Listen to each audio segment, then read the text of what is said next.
सर्वम शिवमयम शिवनंता शिव कृपानंता। তাহলে আমরা আলোচনা শুরু করেছি দেবগুরু বৃহস্পতির সঞ্চার নিয়ে।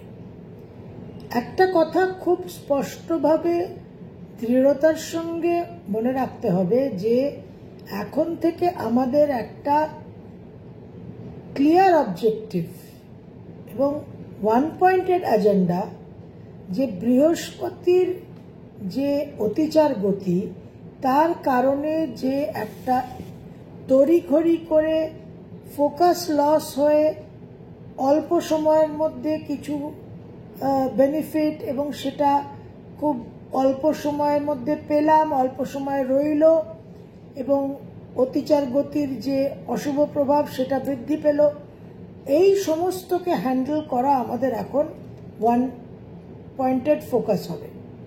যে বৃহস্পতির যে অ্যাডভান্টেজটা সেটা আমরা যতটা সম্ভব অ্যাক্সেস করার চেষ্টা করব। যাদের বৃহস্পতি মিথুন রাশিতে অবস্থান করে আছে তাদের কিন্তু লাইফ টাইমের একটা অ্যাডভান্টেজ এখন, কারণ জুপিটার রিটার্ন এবং বৃহস্পতি মিথুন রাশি থেকে কালপুরুষের নবম ভাবকে, তার নিজের স্থানকে, ভাগ্যস্থানকে দৃষ্টি প্রদান করবে। তো অতি অবশ্যই যাদের বৃহস্পতির রিটার্ন হচ্ছে, ডাইরেক্ট রিটার্ন, তাদের কিন্তু ভীষণভাবে একটা খুব উল্লেখযোগ্য সময়। যাদের বৃহস্পতি ধনুরাশিতে অবস্থান করে আছে, যাদের বৃহস্পতি তুলা রাশিতে অবস্থান করে আছে, যাদের বৃহস্পতি কুম্ভ রাশিতে অবস্থান করে আছে, তাদের জন্য এই প্রথম ফেজ যেটা এই 15 মে থেকে 19 অক্টোবর, এই ফেজটা অত্যন্ত গুরুত্বপূর্ণ এবং এই ফেজটায় বিভিন্ন রাশির মানুষরাও কিন্তু একটা প্রবল লাভবান হবেন। 15 মে থেকে 19 অক্টোবর এই যে প্রথম ফেজে বৃহস্পতির মিথুন রাশিতে অবস্থান হবে, এই অবস্থানে কিন্তু তুলা, ধনু এবং কুম্ভ রাশির মানুষরা বিশেষভাবে উপকৃত হবেন এবং ধনু রাশির যে ঢাইয়া, যে ঢাইয়াতে শনি তাদের রাশি থেকে 4th হাউসে কন্টক শনি বৃহস্পতির ঘরেই অবস্থান করে থাকছে, তাদের জন্য বৃহস্পতির রাশির উপর দৃষ্টিটা যে কতটা একটা ত্রাণ সাহায্যের মতো, সেভিং গ্রেসের মতো কাজ করবে সেটা তারা সময়ের সঙ্গে সঙ্গেই কিন্তু অনুভব করবেন। তো এই ট্রানজিট 18th-19th অক্টোবর অবধি একটা ফেজ, তারপর যখন 19th অক্টোবরে কর্কটে প্রবেশ করে যাবে এবং কর্কটে প্রবেশ করে 4th ডিসেম্বর অবধি কর্কটে থাকবে, তখন কর্কটে যাদের জন্মকালীন বৃহস্পতি আছে, যাদের জন্মকালীন বৃহস্পতি বৃশ্চিকে আছে, যাদের জন্মকালীন বৃহস্পতি মকরে আছে এবং মীনে যাদের জন্মকালীন বৃহস্পতি আছে, তারা বিশেষভাবে কিছু জীবনে পজিটিভলি এক্সপেন্সিভ এনার্জি পাবেন, অপরচুনিটিস পাবেন। সঙ্গে কর্কট থেকে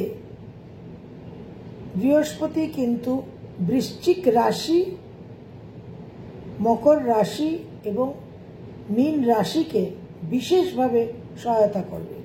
মীন রাশির যে প্রবল তীব্র ইন্টেন্স টাইম 7:30, এই সময় রাশির অধিপতি গ্রহ বৃহস্পতি তুঙ্গস্থ হয়ে রাশির উপরে, শনির উপরে যে কন্ট্রোল সিস্টেমটা প্রয়োগ করবে, তাতেও কিন্তু আপনারা বিশেষভাবে লাভবান হবেন। তো এই আপ ডাউন চলবে বৃহস্পতির মুভমেন্ট। তারপরে 4th ডিসেম্বর বৃহস্পতি আবার বক্রগতিতে মিথুনে ফিরে যাবে। মিথুনে ফিরে গিয়ে আবার 2nd জুন অবধি মিথুনে থাকবেন, 2026-এর 2nd জুন অবধি। এই ফেজটা আবার কিন্তু মিথুন রাশিতে যাদের বৃহস্পতি আছে, যাদের তুলায় বৃহস্পতি আছে, যাদের ধনুতে বৃহস্পতি আছে এবং যাদের কুম্ভে বৃহস্পতি আছে। এবং যারা তুলা রাশি, ধনু রাশি এবং কুম্ভ রাশি, আপনারা কিন্তু আবার পুনরায় বেনিফিটেড হবেন। তো এই খেপে খেপে যে অ্যাকশনটা, যেটা সাধারণত বৃহস্পতির এক নাগারে এক টানা হতে থাকে নর্মাল ট্রানজিটের সময়, এইটা 2025 থেকে এই বিটস অ্যান্ড পিসেসে হবে। এই বিটস অ্যান্ড পিসেসে হওয়ার জন্য একটা অন্যরকম স্ট্যান্ড, অন্যরকম আমাদের ভাবনা চিন্তা, অ্যাকশন প্ল্যানিং আমাদের করতে হবে। এবং অতিচার গতিতে অ্যাক্সেলারেটেড দ্রুততর মুভমেন্ট, এই অতিচার গতি শুরু হচ্ছে বায়ুতত্ত্বের রাশিতে, মিথুন রাশিতে। বায়ুতত্ত্ব বাত দোষ মীন রাশিতে অলরেডি অ্যাক্টিভেটেড, এবং 15 মে যখন বৃহস্পতির ট্রানজিট হবে তার পরপরই ব্যাক টু ব্যাক 18 মে রাহুরও ট্রানজিট হবে। রাহু চলে আসবে কুম্ভ রাশিতে বায়ুতত্ত্বে তার স্বক্ষেত্রে, এবং রাহু আর বৃহস্পতি একে অপরের সঙ্গে দৃষ্টি বিনিময় করবে। দুটো এয়ার সাইন, কুম্ভ আর মিথুন, দুটো এয়ার সাইন টেনেন্টেড থাকবে, দুটো গ্রহ থাকবে সেখানে।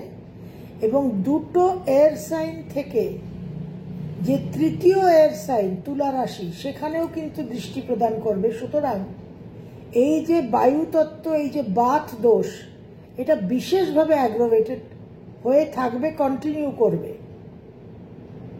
যে অ্যাগ্রাভেশনটা শুরু হয়েছে 29 মার্চ থেকে, সেই অ্যাগ্রাভেশনটা কিন্তু কন্টিনিউ করবে। তো আমাদের একটা ওয়ান পয়েন্টেড ফোকাস রাখতে হবে, সেই অর্জুনের মাছের চোখ দেখার মতো, যে বৃহস্পতির পজিটিভিটিকে আমরা এক বিন্দুও মিস করব না, এবং আমাদের ফোকাসকে ঠিক রাখব, এবং আমাদের অবজেক্টিভ লক্ষ্যকে আমরা স্থির করে চলব। তো সেই জন্য আজকে যে বিষয়টা আলোচনা করব সেটা হচ্ছে দৈনন্দিন ডেইলি বেসিসে এই যে আয়ুর্বেদের যে ত্রিদোষ বাত পিত্ত কফ, এটা 24 ঘন্টায় কখন কোন দোষ, কখন কোন গুণ প্রকৃতি অ্যাক্টিভ থাকে, এটা আমাদের আগে জেনে নিতে হবে। তো প্রতিদিন যে 24 ঘন্টার যে সাইকেলটা চলে, তাতে প্রথম যে 4 ঘন্টা, 6টা থেকে সকাল 6টা থেকে সকাল 10টা অবধি কফ দোষটা জাগ্রত থাকে, অ্যাক্টিভ থাকে। সকাল 10টা থেকে দুপুর 2টো পিত্ত দোষ, দুপুর 2টো থেকে সন্ধে 6টা বাত দোষ, সন্ধে 6টা থেকে রাত 10টা আবার কফ দোষ,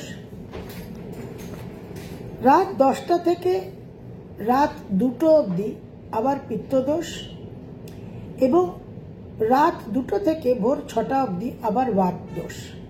এই ক্রমে এই বাত পিত্ত কফ আমাদের শরীরের উপর, আমাদের এনভায়রনমেন্টে, আমাদের পরিবেশ পরিস্থিতির উপর তাদের প্রাধান্য এবং তাদের প্রভাব বিস্তার করে থাকে।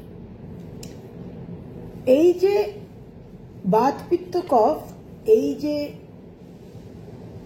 একটা টাইপ, একটা প্রকৃতি, একটা কনস্টিটিউশন, এর উৎপত্তি কিন্তু পঞ্চতত্ত্ব থেকে। বাত দোষ যেটা, তার উৎপত্তি কিন্তু বায়ুতত্ত্ব থেকে, বায়ু এবং আকাশ তত্ত্ব। কফ দোষ যে প্রকৃতি, তার উৎপত্তি হচ্ছে পৃথ্বী এবং জলতত্ত্ব থেকে। এবং পিত্তদোষ যে, পিত্তদোষের উৎপত্তি হচ্ছে অগ্নি এবং জল থেকে। তো একটু আমাদের বুঝে নিতে হবে, একটু কনসেপচুয়াল ক্ল্যারিটি হলে হ্যান্ডেল করতে বেটার হবে। সাধারণত বাত দোষ, এই যে আমরা দোষ বলছি মানে এটাকে কোনো ত্রুটি ভাববেন না, এটা একটা কোয়ালিটি, এটা একটা টাইপ। তো বাত প্রকৃতি যেটা, সেখান থেকে আমরা সমস্ত এনার্জি, মুভমেন্ট এবং নার্ভাস সিস্টেমকে দেখে থাকি। যেটা কফ প্রকৃতি সেটা কিন্তু আমাদের স্টেবিলিটি, আমাদের গঠন, আমাদের স্ট্রাকচার এবং আমাদের ইমিউনিটিকে গভর্ন করে। এবং এই যে পিত্ত যে বিষয়টা, সেটা কিন্তু আমাদের শরীরতন্ত্র, আমাদের মেটাবলিজম, আমাদের যে পাচনতন্ত্র, আমাদের যে ডাইজেশন এবং আমাদের যে রূপান্তর হয়, আমাদের যে ট্রান্সফরমেশন, সেটাকে কিন্তু গভর্ন করে। তো এই বাত পিত্ত কফের ব্যালেন্সটা খুব গুরুত্বপূর্ণ এবং এর ইমব্যালেন্স থেকেই নানান রকম রোগ ব্যাধির সৃষ্টি হয় এবং এই তিনটে গুণের ব্যালেন্স করাটাই হচ্ছে আয়ুর্বেদের প্রধান অ্যালগোরিদম। এবার সাধারণভাবে যেটা দেখা যায় যে কফ যে প্রকৃতি, তার মধ্যে আমরা বৃহস্পতি, চন্দ্র আর শুক্রকে পেয়ে থাকি। পিত্ত প্রকৃতি যেটা, সেখানে রবি, মঙ্গল আর কেতু। বাত প্রকৃতি যেটা, সেখানে স্যাটার্ন, রাহু আর মার্কিউরি। তো এখান থেকে আমরা একটা, যারা আপনারা একেবারেই নিজেদের হরোস্কোপ সম্বন্ধে কোনো ধারণা নেই, জ্যোতিষ অনুরাগী, কিন্তু আপনাদের সেই রকম সঠিক আইডিয়া নেই, এবং সঠিক আইডিয়া ঠিক একজন জ্যোতিষীকে হরোস্কোপ না কনসাল্ট করলে বোঝাও মুশকিল, কিন্তু ওভারঅল আপনারা দেখতে পারেন যে এই যে তত্ত্বগুলো এবং এই যে প্রকৃতিগুলো, আয়ুর্বেদ অনুযায়ী যে প্রকৃতি, সেখান থেকে আপনারা নিজেদের একটা আইডেন্টিফিকেশন করতে পারেন। অর্থাৎ বাত দোষ যেটা, যেটা বায়ু এবং আকাশ তত্ত্ব থেকে যার উৎপত্তি, সেখানে আমরা বলতে পারি মীন, তুলা, কুম্ভ এবং কিছুটা ধনুরাশিও তার মধ্যে থাকবে। মিথুন, তুলা, কুম্ভ প্রাইমারিলি বায়ুতত্ত্ব, আর আকাশ তত্ত্ব মীন আর ধনু বৃহস্পতির তত্ত্ব। কফ প্রকৃতি যে প্রকৃতি পাচ্ছি, সেখানে আমরা যেহেতু আর্থ অ্যান্ড ওয়াটার, পৃথিবী আর জল, সেহেতু বৃষ, কন্যা, মকর এবং জলতত্ত্বের রাশিরাও থাকছে, কর্কট, বৃশ্চিক এবং মীন। পিত্ত প্রকৃতি যেটা, সেখানে কিন্তু আমরা অগ্নি আর জলতত্ত্বকে পাচ্ছি, অর্থাৎ ধনু, মেষ, সিংহ এবং কর্কট, বৃশ্চিক আর মীন। বাট এগুলো আপনাদের একটা রাফ আইডিয়া দিচ্ছি, যাতে আপনারা নিজেদের সম্বন্ধে একটা ধারণা করতে পারেন, একটা আইডিয়া পেতে পারেন। তার সঙ্গে যেটা দেখার বিষয়, সেটা হচ্ছে যে একটা বাত, পিত্ত এবং কফ প্রকৃতির যে মানুষ হয়, তাদের একটা কনস্টিটিউশন, এটা তো একটা কনস্টিটিউশন। সুতরাং বাত প্রকৃতির মানুষরা একটু রোগা, একটু কথা বেশি বলেন, একটু চঞ্চল, অস্থির চিত্ত, একটু রেস্টলেস এবং তাদের স্কিন ড্রাই হয়। যারা পিত্ত প্রকৃতির, যাদের প্রাধান্য থাকে, তারা খুব অ্যাক্টিভ, তারা খুব শর্ট টেম্পার, চট করে তাদের মেজাজ গরম হয়ে যায়, তাদের চুল খুব তাড়াতাড়ি সাদা হয়। এগুলো কিছু কিছু ফিচার্স আপনাদের সঙ্গে আইডেন্টিফিকেশনের জন্য একটু আলোচনা করছি।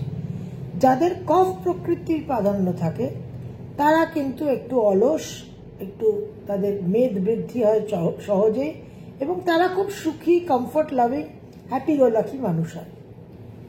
এবার এই বাত, পিত্ত, কফের সঙ্গে আমরা আবার সত্ত্ব, রজ, তমগুণকেও পাচ্ছি। সত্ত্বগুণ যেরকম আর্লি মর্নিং, সকালের দিকটা তার প্রাধান্য থাকে, রজগুণ সারাদিন এবং তমগুণ রাতে। তো এই বাত যে প্রকৃতিটা, এই যে আমরা এখন যে একটা বায়ুতত্ত্ব আর বাত প্রকৃতির যে প্রাধান্যটা পাবো, এবং বৃহস্পতি আর রাহু কানেক্টেড হয়ে যাবে, সেই জন্য এই টাইমিংগুলো আপনারা বিশেষ করে খেয়াল রাখবেন। যে দুপুর 2টো থেকে সন্ধে 6টা আর রাত 2টো থেকে ভোর 6টা। যারা ব্রহ্ম মুহূর্তে উঠে মন্ত্র সাধনা করেন তাদের জন্য কিন্তু এই ভোর রাত্রির 2টো থেকে ভোর 6টা অবধি টাইমটা, যে বাত প্রকৃতি যখন অ্যাক্টিভ থাকে, যখন মন চঞ্চল হয়, তখন যদি তারা ব্রহ্ম মুহূর্তে সাধনা করেন, কোনো মন্ত্র সাধনা করেন, সেটা কিন্তু এই সময় বিশেষভাবে কাজে লাগবে। তো এই সময়টা যখন কন্টিনিউয়াস বেসিসে 29 মার্চ থেকে একেবারে প্রতিনিয়ত অবিরতভাবে একটা এই বায়ুতত্ত্ব বাত দোষ জাগ্রত থাকবে, তখন কিন্তু আমাদের বিশেষভাবে একটু সজাগ থাকতে হবে। পুরুষাকারকে আমাদের একটা প্রয়োগ করতে হবে। বৃহস্পতি বায়ুতত্ত্বের রাশিতে যাচ্ছেন, বায়ুতত্ত্ব বাত দোষ মীন রাশিতে জাগ্রত হয়ে আছে, তার ফল আমরা দেখছি। এবং তারপর রাহুও কিন্তু তার স্বক্ষেত্রে বায়ুতত্ত্বে প্রবেশ করবে। তো এই কারণে আমাদের কিন্তু বিশেষভাবে একটু এই ফাস্ট ফরওয়ার্ড মোশনের বৃহস্পতিকে খেয়াল রেখে চলতে হবে এবং সঠিকভাবে ফোকাসটাকে মেনটেন করে চলতে হবে। তো প্রত্যেকটা রাশি লগ্ন আপনাদের একটা আইডিয়া আমি দিয়ে দিলাম, যাতে আমরা এই টাইমিংগুলোতে নিজেদের সঙ্গে, নিজেদের কনস্টিটিউশনের সঙ্গে, দৈনন্দিন একটা টাইম স্লটের সঙ্গে আমরা অ্যালাইন করে, আইডেন্টিফাই করে আমরা চলতে পারি, যাতে ডেইলি বেসিসে আমরা সঠিক পদক্ষেপটা নিতে পারি। এবার আমরা যে 11th আর 12th মে যে বুদ্ধ পূর্ণিমাতে যে বিশেষ দিনটা, সেটাকে আমাদের সদ্ব্যবহার করতে হবে। 11th মে রাত 8:01 বুদ্ধ পূর্ণিমা শুরু হচ্ছে, 12th মে রাত 10:25 পূর্ণিমা তিথি সমাপ্ত হচ্ছে। এই দিন অত্যন্ত গুরুত্বপূর্ণ এবং এই সময় একটা কুর্ম অবতারের জয়ন্তী পাচ্ছি, নরসিংহ অবতারের জয়ন্তী পাচ্ছি এবং মা ছিন্নমস্তা জয়ন্তী পাচ্ছি, অ্যাপার্ট ফ্রম বুদ্ধ পূর্ণিমা। অর্থাৎ নরসিংহ অবতার মানে হচ্ছে মঙ্গল, যে মঙ্গল নিচস্থ থাকছে, রাহুর দৃষ্টি সে ট্রানজিটের দিন থেকে পেয়ে যাচ্ছে। ছিন্নমস্তা, মা ছিন্নমস্তা দশমহাবিদ্যার রাহুর কন্ট্রোলিং ডেইটি, তাকে আমরা অ্যাক্সেস করতে পারছি, তার এনার্জি ওপেন থাকছে। এবং কুর্ম অবতার অর্থাৎ বিষ্ণু এনার্জি এবং শনির এনার্জি, স্টেবিলিটি, যে স্টেবিলিটিটা বিশেষভাবে আমাদের প্রয়োজন। যখন টার্বুলেন্স হচ্ছে, যখন ঝড় উঠছে, যখন সাইক্লোন, তুফান, টাইফুন চলছে, যখন মন্দর পর্বত দুলছে, ডুবে যাচ্ছে, তখন তাকে ধারণ করা, অর্থাৎ মনের মধ্যে যে চার্নিং, যে মন্থন বায়ুতত্ত্ব আর বাত প্রকৃতি যে সৃষ্টি করবে, যে মন্থন, যে মন্থনের জন্য ফোকাস হারাবে, যে মন্থনের জন্য বৃহস্পতির প্রজ্ঞা, বৃহস্পতির জ্ঞান আমরা সঠিকভাবে গ্রহণ করতে পারবো না, সেই টার্বুলেন্স, সেই আন্দোলনকে আমরা মোকাবিলা করতে পারবো, ধারণ করতে পারবো এই পূর্ণিমা তিথিকে কাজে লাগিয়ে। প্রত্যেকটা রাশি লগ্নের জন্য আমি চেষ্টা করব আলাদা আলাদা করে আপনাদের একটা খুব সংক্ষিপ্তভাবে শর্ট অ্যান্ড এফেক্টিভ সাধনা দেওয়ার জন্য, কারণ এই বৃহস্পতির ট্রানজিট আপনাদের বিশেষভাবে কার্যকরী হবে।